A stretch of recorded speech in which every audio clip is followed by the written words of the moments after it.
Salam, hər vaxtınız xeyir.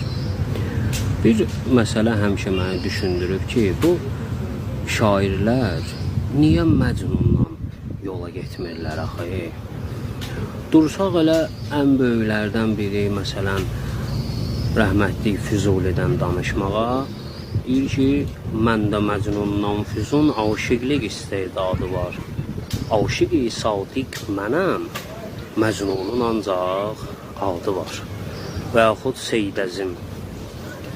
Məcnun ilə bir məktəbi eşq içrə oxurdum, mən xətmi kəlam etdim, o vəlleylidə qaldı.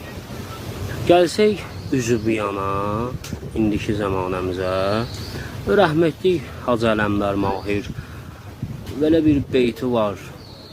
Məcnunun eşqini sordum, dedilər aşiqlər, hər gədani şişirib başımıza baş eləmə.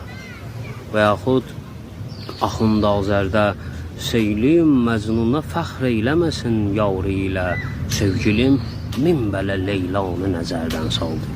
Bu kimi misal çəkilməli beytlər çoxdur. Yaxşı, nədir bu şairlərin Məcnunla alıb verə bilmədikləri? Hamı bilir ki, Məcnun eşqindən düşdü də çöllərə. Yandı bağrım hicrinən, vəsli ruhu yar istərəm, dərdiməndi firqətəm, dərmanı dildar istərəm.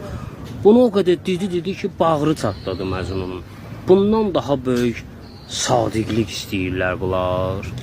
Niyə yola getmirlər sizdə bunlar Məcnundan? Bilən varsa yazsın. Öz fikrinizi bölüşsə sevinərik. Sağ olun.